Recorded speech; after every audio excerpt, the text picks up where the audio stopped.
बिस्मिल्लाहिर्रहमानिर्रहीम। अस्सलामु अलैकुम वरहमतुल्लाहि वबरकातुहू। Physics second year online classes phase 2। आज हमारा सेकेंड वीडियो लेक्चर है chapter number 17 advent of modern physics. आज का टॉपिक है relative motion and choice of frame of references. FOR का मतलब है frame of references. Last lecture में हमने फ्रेम ऑफ रेफरेंस के बारे में पढ़ा था कि फ्रेम ऑफ रेफरेंस क्या होता है। सेट ऑफ कोऑर्डिनेट्स होते हैं एक्स वाई और जेड एक्सिस, और उसकी टाइप्स दो होती हैं, इनर्शियल फ्रेम ऑफ रेफरेंस और non inertial frame of reference. Inertial वो होता है जो रेस्ट स्टेट में हो या यूनिफॉर्म वेलोसिटी से मूव कर रहा हो, और नॉन इनर्शियल वो होता है जो वेरिएबल वेलोसिटी से मूव कर रहा हो। हमने कुछ एग्जांपल्स पढ़ी थी। आज के टॉपिक से पहले हम कुछ मज़ीद एग्जांपल्स पढ़ेंगे फ्रेम ऑफ रेफरेंस के हवाले से, और हम ये भी देखेंगे कि इसकी इम्पोर्टेंस क्या है। ये बात लास्ट क्लास में डिस्कस हुई थी कि जब फ्रेम ऑफ रेफरेंस बदलता है तो ऑब्जर्वेशन बदल जाती है। अगर एक ऑब्जर्वर है जो कि for example S frame of reference में मौजूद है, और एक दूसरा ऑब्जर्वर है जो कि S dash frame of reference में मौजूद है, तो दोनों के लिए मोशन और ऑब्जर्वेशन बदल जाएगी। फॉर एग्जांपल हमने डिस्कस किया था कि अगर हम एक शख्स है जो ट्रेन में बैठा है और वो अपने हाथ से बॉल वर्टिकली अपवर्ड उछालता है, तो वो ये ऑब्जर्व करेगा कि जैसे वो ऊपर बॉल फेंकता है तो बॉल वापस वर्टिकली डाउनवर्ड उसके पास आती है, उसके हाथ में। लेकिन अगर एक और शख्स है, ऑब्जर्वर है, जो कि स्टेशन पर खड़ा है और उस ट्रेन के अंदर बैठे शख्स को देख रहा है, तो जब वो ट्रेन के अंदर बैठा शख्स बॉल को उछालेगा और बॉल नीचे आएगी, तो बाहर खड़ा जो स्टेशन पर शख्स होगा उसके लिए बॉल का मोशन पैराबोलिक शक्ल में होगा, प्रोजेक्टाइल की शक्ल में होगा, स्ट्रेट वर्टिकल शक्ल में नहीं होगा। यानी मोशन तो एक ही है, बॉल भी एक ही है, लेकिन फ्रेम ऑफ रेफरेंस बदल गया। इस शख्स का जो ट्रेन में बैठा है इसका फ्रेम ऑफ रेफरेंस ट्रेन होगी, और इस शख्स का जो कि स्टेशन पर खड़ा है इसका फ्रेम ऑफ रेफरेंस अर्थ होगी, ज़मीन होगी, वो स्टेशन होगा जहाँ पे ये खड़ा है। तो दोनों का फ्रेम ऑफ रेफरेंस बदल गया, तो दोनों के लिए मोशन का पाथ, मोशन का रास्ता और मोशन की शक्ल बदल गई। ये है फ्रेम ऑफ रेफरेंस की इम्पोर्टेंस कि फ्रेम ऑफ रेफरेंस बदलने से मोशन का पाथ, मोशन का रास्ता और मोशन की डिस्प्लेसमेंट बदल जाती है। सेकंड मिसाल अगर हम ले, फॉर एग्जांपल ये कार ए है, ये कार बी है, और ये रोड पर मूव कर रही है, दोनों राइट साइड डायरेक्शन में। इसकी स्पीड है 30 मीटर पर सेकेंड, इसकी स्पीड है 28 मीटर पर सेकेंड। अगर यहाँ रोड पे कोई शख्स खड़ा हो और वो इन दोनों कार्स को देख रहा होगा, तो वो यही कहेगा कि ये कार ए की स्पीड 30 है, कार बी की 28 है, ये दोनों इस स्पीड से मूव कर रही है। लेकिन अगर कार ए वाला शख्स इमेजिन करेगा और देखेगा, तो उसको ये फील होगा कि वो तो स्टेशनरी हालत में है, जबकि रोड 30 मीटर पर सेकंड की रफ्तार से बैकवर्ड जा रहा है, पीछे जा रहा है। या आपने भी गौर किया होगा कि आप गौर करो, जब आप गाड़ी में होते हो या आप बाइक पे होते हो, तो आपको ऐसा लगेगा कि आप रुके हुए हो और ये रोड पीछे की तरफ जा रहा है। इसी तरह जो गाड़ी इस ए और बी में, ये जो बी कार है, इसकी स्पीड 28 राइट साइड थी, तो इनका जो डिफरेंस होगा वो होगा 30 माइनस 28 इज इक्वल टू 2। तो इस कार ए को लगेगा कि ये 2 मीटर पर सेकेंड से बैकवर्ड जा रही है, क्योंकि ये इसको पास करके आगे निकल जाएगी, इसकी स्पीड 30 है, इससे ज़्यादा है। लेकिन अगर हम अपना रेफरेंस कार बी को बनाएं, तो कार बी के लिए चूंकि कार बी की स्पीड चूंकि 28 है, तो उसको ऐसा लगेगा, जो कार बी के अंदर शख्स बैठा होगा, कि ये रोड 28 की स्पीड से पीछे की तरफ जा रहा है, और ये वाली कार जो इसको पास करके आगे निकल जाएगी, तो इस कार को ऐसा फील होगा कि इस कार की स्पीड 2 मीटर पर सेकेंड है, यानी इन दोनों का डिफरेंस। ये रिलेटिव मोशन कहलाता है कि जब दो ऑब्जेक्ट सेम डायरेक्शन में मूव कर रहे हों, जब दो ऑब्जेक्ट सेम डायरेक्शन में मूव कर रहे हों, तो दोनों का स्पीड का जो डिफरेंस होता है वो कहलाता है relative motion of the two bodies. ठीक है जी, are you getting my point? अब आ जाए क्लासिकल थ्योरी ऑफ रिलेटिविटी की, इसकी बुनियाद क्या है? वो बुनियाद है रिलेटिव मोशन। रिलेटिव मोशन आपने ऊपर समझ लिया, हम इसकी एक और एग्जांपल लेते हैं। फर्ज करें एक ट्रेन ए है जो कि मूव कर रही है यूनिफॉर्म वेलोसिटी के साथ। ये बात याद रखनी है, इस बात को गौर से देखिएगा कि एक ट्रेन ए है जो यूनिफॉर्म वेलोसिटी के साथ मूव कर रही है 40 किलोमीटर पर आवर की रफ्तार से, और एक ट्रेन बी है जो कि मूव कर रही है 20 किलोमीटर पर आवर की रफ्तार से। दोनों की डायरेक्शन सेम है। तो मैंने आपसे कहा जब डायरेक्शन सेम हो तो अब इस ट्रेन बी के लिहाज से इसकी स्पीड क्या होगी? दोनों का डिफरेंस 40 माइनस 20। तो velocity of a train A with respect to train B is equal to 40 minus 20 is equal to 20 kilometre per hour. जब दो बॉडीज सेम डायरेक्शन में मूव कर रही हो तो उनकी वेलोसिटी का डिफरेंस वो हमें रिलेटिव स्पीड देता है, रिलेटिव मोशन बताता है कि इनका रिलेटिव मोशन क्या है। एक और मिसाल, अगर एक ट्रेन सी है जो कि मूव कर रही है यूनिफॉर्म वेलोसिटी के साथ, उसकी स्पीड भी 20 है, लेकिन फ़र्क क्या है? उसकी डायरेक्शन ऑपोजिट है इस ट्रेन ए की डायरेक्शन से। ये राइट साइड की तरफ मूव कर रही है, ये लेफ्ट साइड की तरफ मूव कर रही है। अब आप ये सोचें और बताएं, इस ट्रेन की वेलोसिटी इस ट्रेन सी के रिलेटिव कितनी होगी?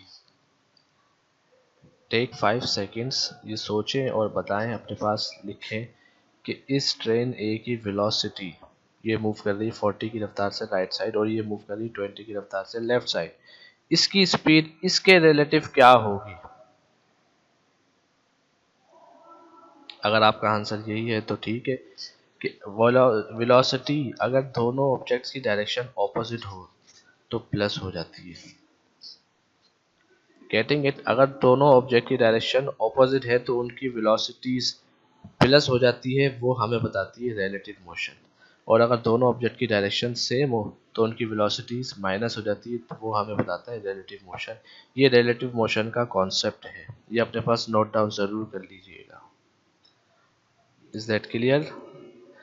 जो चीज़ आपको नहीं समझ आ रही वो आप अपने पास नोट डाउन कर ले, और मीटिंग जूम मीटिंग पे जब कॉल होगी उस पर आप वो चीज़ें पूछ सकते हैं। अच्छा, एक और मिसाल समझते हैं। ट्रेन ट्रेन की जिसकी स्पीड है 50 किलोमीटर पर आवर। अब आपसे मैं पूछूं कि ये जो शख्स बैठा है, खड़ा है यहाँ पर स्टेशन पर, प्लेटफॉर्म पर, ये इस ट्रेन को देखेगा तो इसको क्या लगेगा कि ये ट्रेन किस स्पीड से मूव कर रही है? 50 की स्पीड से मूव कर रही है, ऐसे ही लगेगा। ठीक है जी। और ट्रेन के जो अंदर बैठा शख्स होगा उसको क्या लगेगा कि ट्रेन स्टेशनरी है, क्योंकि उसको मोशन फील नहीं होगा। उसको ये लगेगा कि ये जो प्लेटफॉर्म है ये पीछे जा रहा है 50 की रफ्तार से। ये आपको तो क्लियर हो गया। अच्छा, अब हम ये एग्जामाइन करते हैं कि एक लड़का है जो कि बॉल को थ्रो करता है सामने बैठे बॉय को। एक लड़का है जो अपने सामने बैठे एक लड़के को बॉल फेंकता है, कैच करता है, और जो सामने बैठा है वो उसको कैच करता है। उस बॉल की स्पीड होती है 10 किलोमीटर पर आवर। यानी जो लड़का है वो बॉल फेंकता है तो उसकी स्पीड होती है 10 किलोमीटर पर आवर। कंडीशन क्या है? कंडीशन ये है कि ट्रेन जिस डायरेक्शन में जा रही है, ट्रेन जिस डायरेक्शन में जा रही है उसी डायरेक्शन में ये लड़का बॉल फेंकता है 10 किलोमीटर पर आवर की स्पीड से दूसरे लड़के की तरफ, और वो कैच कर लेता है। अब यहाँ पे बाहर कोई शख्स स्टेशन पे खड़ा है तो वो क्या देखेगा? एक तो है जो स्टेशन गाड़ी के अंदर है, जो इनसाइड बैठा हुआ है ट्रेन के, उसको क्या लगेगा कि भाई इसने 10 किलोमीटर पर आवर की रफ्तार से मुझे बॉल फेंकी, मैंने पकड़ ली। लेकिन जो बाहर यहाँ शख्स खड़ा है उसको ये लगेगा कि इस बॉय ने जो इसको बॉल फेंकी है तो वो 10 की रफ्तार से नहीं बल्कि 50 प्लस 10 60 की रफ्तार से फेंकी है, क्योंकि दोनों की रफ्तार ऐड हो जाएगी। 50 किलोमीटर से ट्रेन तो वैसे भी चल रही है और मजीद 10 किलोमीटर की रफ्तार से इसने बॉल फेंकी है, तो बाहर खड़े शख्स को ये लगेगा कि टोटल बॉल की स्पीड जो बनेगी वो बनेगी 50 ट्रेन की प्लस 10 इसकी अपनी स्पीड, तो टोटल 60 किलोमीटर पर आवर की रफ्तार बनेगी। मैं आपको एक और प्रैक्टिकल एग्जांपल समझाता हूँ कि अगर एक फास्ट बॉलर है जो बॉल करा रहा है, अगर वो एक जगह खड़े खड़े स्टैंड हालत में बॉल फेंकेगा तो उसकी स्पीड तेज होगी, या वो भागता हुआ आके फिर बॉल फेंकेगा फिर उसकी स्पीड तेज होगी। जी, अगर वो खड़े खड़े बॉल फेंकेगा तो उसकी स्पीड हल्की होगी, और अगर भागता हुआ आके बॉल फेंकेगा तो उसकी स्पीड बहुत तेज़ होगी। इसका मतलब उसकी जो भागने की स्पीड है उसकी बॉल में वो स्पीड भी शामिल होती है। फॉर एग्जांपल अगर वो 50 किलोमीटर पर आवर की रफ्तार से बॉल फेंकता है और वो खुद भागता हुआ आ रहा है 40 किलोमीटर पर आवर की स्पीड से, तो दोनों की स्पीड जमा होकर 90 बन जाती है। ठीक है जी, तो यही फिनोमिना यहाँ पर भी है। ये रिलेटिव मोशन है कि हमने क्या किया, हमने कहा फ्रेम ऑफ रेफरेंस जो ट्रेन के अंदर बैठा हुआ शख्स है उसके लिए ट्रेन है, तो उसको ऐसा ही लगेगा कि 10 किलोमीटर पर आवर की रफ्तार से फेंकी। लेकिन जो बाहर खड़ा शख्स है उसके लिए प्लेटफॉर्म ये फ्रेम ऑफ रेफरेंस, तो उसको लगेगा 50 की रफ्तार से ट्रेन पहले से चल रही है और उसके अंदर जो बॉल फेंकी है वो 10 है, तो 50 प्लस 10 60 की स्पीड से वो बॉल उसको उसका मोशन नजर आएगा। Is that clear to you? अब हम देखते हैं चॉइस ऑफ फ्रेम। दुनिया में दो ही तरह की स्टेट होती है, या तो रेस्ट या मोशन। या कोई चीज रेस्ट हालत में होती है या कोई चीज मोशन की हालत में होती है। अब ना रेस्ट एब्सोल्यूट दुनिया में एग्जिस्ट करता है ना मोशन एब्सोल्यूट एग्जिस्ट करता है। यानी ऐसी कोई हालत नहीं है रेस्ट की या मोशन की जिसको हम कहेंगे ये एब्सोल्यूट है। For example for different frame of references different motion being observe, हमने देखा कि ऊपर फ्रेम ऑफ रेफरेंस बदल रहा था तो उसके साथ साथ हमारे पास यहाँ फ्रेम ऑफ रेफरेंस कुछ और हो गया तो उसकी वेलोसिटी रिलेटिव आ गई। यानी इस ट्रेन बी को ये लगेगा कि इस ट्रेन की जो वेलोसिटी है वो 40 नहीं है बल्कि 20 है। तो फ्रेम ऑफ रेफरेंस बदलने से आपके पास मोशन की वेलोसिटी बदल जाती है। इसकी मिसाल आपके सामने है कि यहाँ पर एक ऑब्जर्वर है, वो ट्रेन के अंदर बैठा हुआ है, वो बॉल को ऊपर फेंकता है, वो उसके पास वापस वर्टिकल डायरेक्शन में आती है, लेकिन जो स्टेशन पे खड़ा है उसको ऐसा ही लगेगा कि बॉल इस पाथ को फॉलो करके गई है। अब हम कौन से फ्रेम को सही माने, हम कौन से बॉल के मोशन को सही माने? हम क्या कहेंगे बॉल का ये वाला मोशन करेक्ट है ज़्यादा या ये वाला मोशन करेक्ट है जो कि स्टेशन पे खड़ा शख्स ऑब्जर्व कर रहा है? कौन सा वाला पाथ बॉल ने एक्यूरेट है, ये वाला पाथ एक्यूरेट है या ये वाला पाथ एक्यूरेट है? विच फ्रेम टू बी सिलेक्टेड, हम कौन से फ्रेम को सेलेक्ट करें, जो ट्रेन के अंदर बैठा शख्स है उसके फ्रेम को या जो बाहर स्टेशन पे खड़ा है उसके फ्रेम को? Which one is correct, which one is incorrect, इसका क्या हल निकालें, क्या चॉइस ऑफ फ्रेम निकालें? क्योंकि फ्रेम को बदलने से आपके पास मोशन की टाइप्स बदल रही है। यहाँ पे स्ट्रेट लीनियर मोशन हो रहा है, यहाँ पे प्रोजेक्टाइल मोशन हो रहा है, तो हम कौन से फ्रेम को कौन से मोशन को कंसीडर करें? इसका जवाब क्या है, इसका हल क्या है?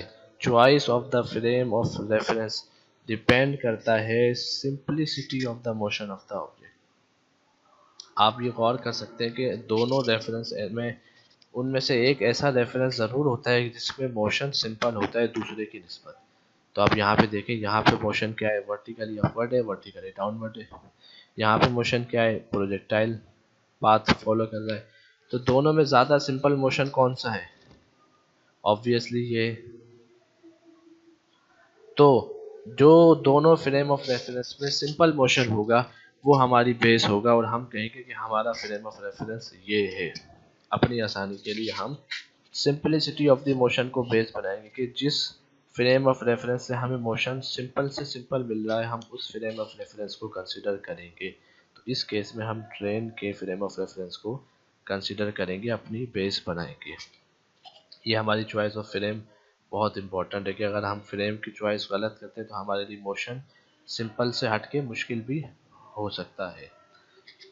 तो आज के लिए हमारी लेक्चर में इतना ही। आज हमने चॉइस ऑफ फ्रेम पढ़ा, रिलेटिव मोशंस के बारे में पढ़ा। आपको अगर नहीं क्लियर हो आप दोबारा एक दफ़ा इस वीडियो को ज़रूर देखें और इम्पोर्टेंट पॉइंट्स अपने पास लिख लें। फिर अगर आपको कोई कन्फ्यूजन हो तो आप जूम क्लास में ज़रूर पूछ लीजिएगा। अस्सलाम वालेकुम।